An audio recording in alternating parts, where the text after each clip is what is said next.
دو علماء میں جھگڑا ہو رہا ہے. قاسم نانوتوی کئی سال پہلے اپنی قبر میں پہنچ چکے ہیں. یہ اشرف علی تھانوی کی مستند ترین کتاب ہے، اس میں لکھ رہے ہیں کہ قاسم نانوتوی اپنی قبر سے ان کے گھر آئے اور کہا کہ اس عالم کو کہو اس جھگڑے میں نہ پڑے. یعنی قاسم نانوتوی کو اپنی قبر میں پتا تھا کہ یہاں سے ہزاروں کلومیٹر دور ان دونوں علماء کے درمیان جھگڑا ہو رہا ہے، اس کی باتوں کو بھی سن رہے ہیں، اور یہ بھی پتا ہے کہ جھگڑا کس معاملے میں ہو رہا ہے اور اس جھگڑے میں کس بندے کو نہیں پڑنا چاہیے. اور پھر اپنے جسد عنصری ہوتا ہے، اپنے اس کھال پال گوشت پوش کے ساتھ قبر سے نکلے.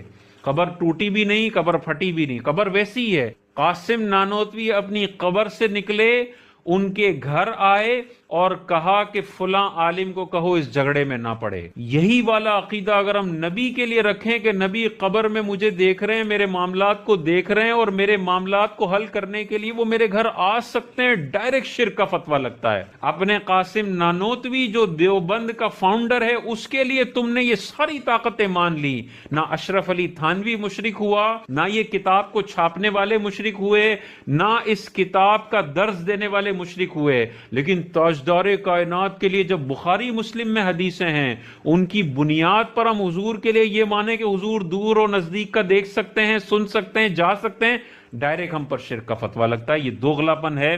اسی طرح دیکھیں، اسی ارواح ثلاثہ کتاب کے اندر حکایت نمبر 146 ہے، ہر بندہ دیکھ سکتا ہے. کیا لکھ رہے ہیں؟ شاہ عبد الرحیم کے مرید عبداللہ خان کے پاس اگر کوئی تعویذ لینے آتا اور وہ خاتون حاملہ ہوتی تو عبداللہ خان کو اللہ نے یہ طاقت دی تھی، یہ کشف دیا تھا کہ اس کے پیٹ کے اندر جھانک کے بتا دیتے تھے کہ لڑکا پیدا ہوگا یا لڑکی پیدا ہوگی. اور آگے لکھا ہوا ہے جو عبداللہ خان دیوبندی کہتا تھا وہی اس عورت کو پیدا ہوتا تھا. یہی طاقت ہم تاجدار کائنات کے لیے مانیں کہ وہ قبر کے پار مجھے دیکھ رہے ہیں تو ڈائریکٹ شرک کا فتویٰ لگتا ہے. تو بھائی یہ ڈبل اسٹینڈرڈ کیوں ہے؟ آپ یا تو اس عبداللہ خان پہ شرک کا فتویٰ لگاؤ اور اشرف علی تھانوی پہ شرک کا فتویٰ لگاؤ کہ بھائی تو نے مستند ترین کتاب میں اس کے لیے علم غیب ثابت کر دیا کہ وہ پیٹ کے اندر دیکھ لیتے تھے لڑکا ہے یا لڑکی ہے. ادھر کوئی شرک کا فتویٰ نہیں لگے گا.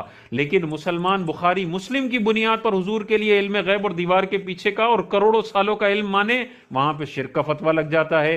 یہ شرک کا ڈبل اسٹینڈرڈ ہے. اشرف علی تھانوی کے لیے شرک کی الگ تعریف ہے، عبداللہ خان دیوبندی کے لیے الگ تعریف ہے، قاسم نانوتوی کے لیے الگ تعریف ہے.